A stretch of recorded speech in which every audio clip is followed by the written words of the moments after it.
Hi everyone, welcome back to one of our episodes of, what do we call this, Inside Santa Rosa? Inside Santa Rosa. Inside SRSO. Yeah, so we're glad that you're here. We're going to make this a real quick video, just kind of give you an update of what's been happening over the weekend and the past week. First and foremost, we wanted to share the story with the Navarre Vandals. Yes, they have both been arrested and are in custody. One is here in the Santa Rosa County Jail, that is Tyree Trayvon Hawkins. And then the other, Caitlin Scrivani, she is in the Okaloosa County Jail on charges from our agency as well as charges from Okaloosa.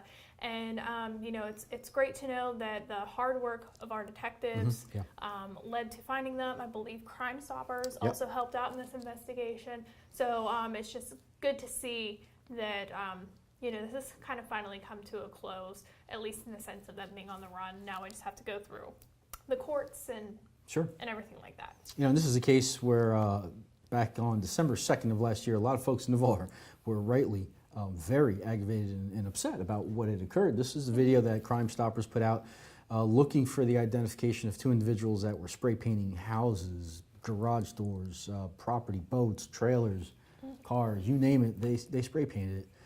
And thankfully, because of all the hard work and effort from the district detectives down there in Navarre, were able to resolve this case, get the warrants out, and there were 6 charges per individual. 6 charges each, yep. And some of them were felonies. So we're glad we were able to put this case to rest. They were on the run for a little bit, but you know, you can't outrun law enforcement, and especially Crime Stoppers. So we were able to get them apprehended. And the second one, the female, has Caitlin some Scrivani. serious charges over in Okaloosa County involving burglary to a residence armed with a firearm. Home invasion. Yeah, so we're glad that they're off the streets.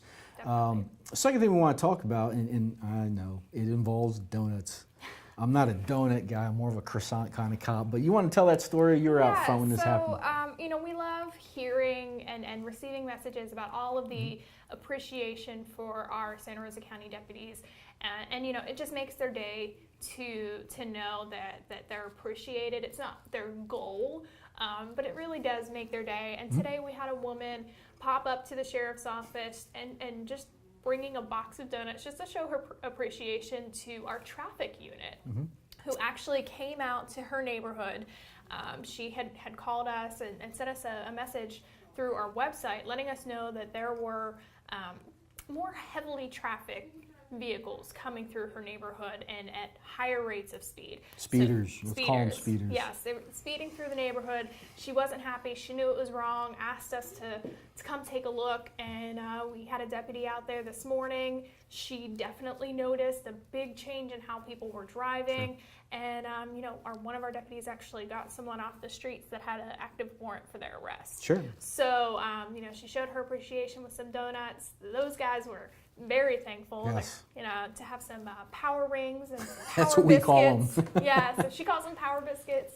And, you know, it was a very nice and sweet thing that she did. And it was really just a way to say thank you for hearing me. And, you know, if you ever have an issue like that or anything going on in your neighborhood, call us and let us know. You live there. You're the eyes and ears of your neighborhood for us. So if you ever see something going on, you can give us a call. Or if you'd like to remain anonymous, you can use that Crime Stoppers tip line, 437-STOP, and you can supply the information that way. So we definitely receive all of the tips that are forwarded to us, and you know, we're happy to help. That's what we're here for. You know, I'm really excited about the fact that our community, you know, 90% of our community appreciates law enforcement. We're thankful for that. Unfortunately, it's the 10% that don't like us, which we're kind of okay with, because those are the ones that end up going to jail or getting arrested for charges. So, you know, we in the sheriff's office enjoy the luxury of having a great community behind us. And it's great. Go out in the road and you see people waving at you. And you know, it got to a point where it was impossible to buy your own lunch. You know, when you go out to eat. It is hard sometimes. And it is because of the wonderful citizens we have, makes our job easier. And we love our community, and it makes us work a lot harder because we have that special tie with those that are out there in the street and in the homes that we service. And it's a great thing. So thank you to everybody in the community for that. We really appreciate you. We do. Lastly, we just want to have some commendations for one of our dispatchers. The head of our dispatch communications department decided to start doing Dispatcher of the Month, and I'm so happy that we're doing this because those are kind of the the faceless heroes of our office. They truly are. They're the ones that get your calls first before a deputy even starts to respond. But this month, David Whittle is our deputy of the month for January. And, you know, I asked him, I'm like, David, what do you enjoy being a dispatcher for? Because he's been a dispatcher for over 10 years with our agency. And he said his favorite thing is just helping people. He said, it sounds cliche, he said, but I just enjoy helping people. He said, you know, I've helped find a family member of someone who was threatening suicide in another state to someone here, and found the family member in South Florida. And it's that kind of work that he really enjoys. He enjoys helping people. And a lot of people have had a lot of great things to say about him. So check out the post on Facebook and just see all the great things people have to say about him. And, you know, David, congratulations on Congratulations. And we're going to have him on one of our segments. Yes. 5 minutes talking about what he does, how he does it. And I'll tell you, you know, it's not only David, it's all of our dispatchers. And from being a road officer before becoming PIO, it's in a sense of appreciation you have for all the dispatchers, because you know that they have your back, you know that they are your ears and eyes, for some sense. When things start to go bad, you do rely on them, and that voice on the other end of the radio is certainly comforting for the law enforcement officers on the street. So thank you to all the dispatchers in the data as well.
Hey folks, Sergeant Lowe with Sheriff's Office, and I just want to take a minute and to bring some recognition from inside of the Santa Rosa County Sheriff's Office. With me here I have David Whittle, who fortunately is now officially the first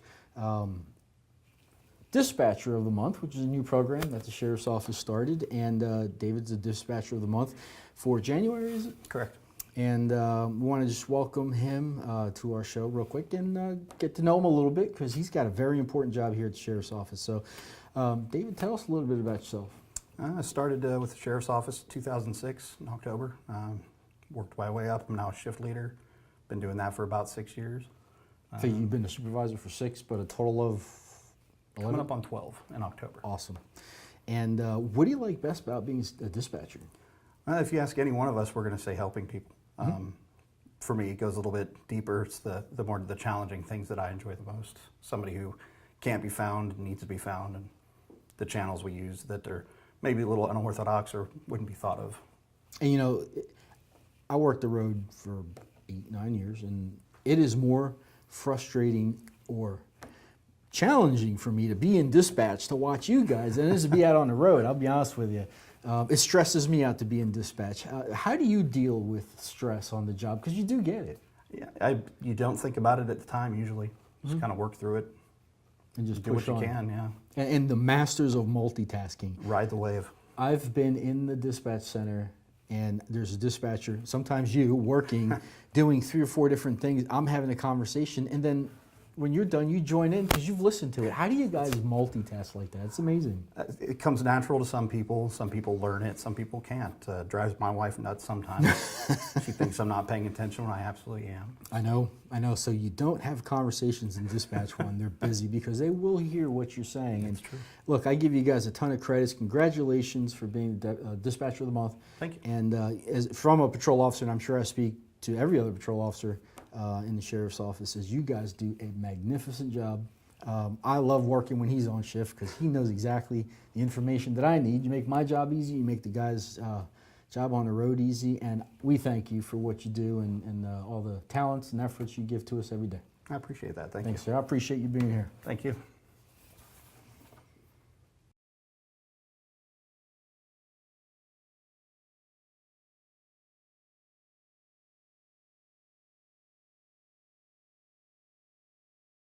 Hi, welcome back. Want to just take a minute here, and we got a special guest, Sheriff Bob Johnson. How are you, sir? Good. I don't know how special I am. I'm here all the time. He just never comes and talks to me. I talk to you all the time. I try to get you on to come on, and I was able to go up to his office. And this is one of the beauties of this show here at the sheriff's office. It is I could walk up to the office and ask, Yeah. sir, we got some time. You want to come down? And I make time. He said yes. I like doing these commercials or public service announcements Yes, or it programs. is. however you Sure, wanna say yeah. it. It's a lot So, of fun. you know, one of the things we want to talk to you, Sheriff, about Yeah. real quick, and we're going to do just a quick 5-minute Okay. talking about our vehicles and Yeah. what just happened as far as what we got, yeah. what we're using them for, and I'm sure the folks at home are interested. So Well- tell us a little bit about what happened with the cars. We got a total of 57 vehicles, but 47 of them they will see on the road almost immediately. We've got them striped. We've got lights being put on them. It's awesome. So your public or your half-cent sales tax is going to show up on the streets really quickly, and you're going to be able to tell because we have a special sticker made, and it'll be on the back of every car that was purchased with local option sales tax funds. And you'll see it. It'll be a half a penny, and it'll say purchase with lost funds. So you'll get to see where your taxes are going. So, Sheriff, can you explain to those at home that may not be aware of what exactly a half-cent sales tax is? Well, it was voted on by the public, and it went into effect last year. And basically what it is, instead of paying 6.5 cents sales tax, you're paying 7. So that half cent goes toward not only law enforcement, but public safety across the board, fire departments, and also it goes for infrastructure. And we have a committee of, I believe, 10 civilians that give suggestions to the county commission on how it should be spent. And that's what our first 57 vehicles hit the ground, and like I said, you'll be seeing them on the street here shortly. You know, that was one of the questions that we received from our Facebook pages. When are these cars going to be assigned? Well, pretty soon. There's a bunch of them in our parking lot now. If you drive through our parking lot, and you're more than welcome to, you'll see a bunch of them that are marked up. I think we probably have about 25 or 30 of them marked up and having the lights put on. So they should start seeing them probably mid-February. You'll start seeing a lot of them on the road. And like I said, look for that half-cent sticker on the back of the cars. That'll tell you that they were purchased with lost funds. It's interesting. Now, the other thing I briefly wanted to touch on was the look of these cars is a little bit different than the traditional sheriff's is. office. Can you kind of explain how we got to that point? Right. We have a new paint scheme, and it's not paint, it's stickers. And a couple of people have said, hey, where's the big green stripe? Well, the big green stripe cost us about $800 more per car to get. So even though this is a local option sales tax and everybody's paying for it, even visitors, I still need to be a good steward of your tax dollars. So anytime I can save money anyway, I will. I want to make this local option sales tax money go as far as possible when it comes to these cars. So you'll see the stickers, it's a different paint scheme, and it's $800 savings per car. So if you do the math out of 57 vehicles, that's a lot of money. We'll be able to buy 2 or 3 vehicles just with the money we saved from not having them painted the old way. Now, the other question we received was, hey, why are you spending all this money on these high-performance vehicles? They're not necessarily No, they're not high-performance vehicles. And I'll tell you, the Dodge Chargers we're getting have 6 cylinders. They're rear-wheel drive, and they are the cheapest car that we can buy off the state contract. And the state contract basically gives you a list of vehicles that you can purchase, and they're a lot cheaper than the ones you can purchase off the lot. The Dodge Chargers you'll see have a sticker in the window of $33,000, but we don't pay that.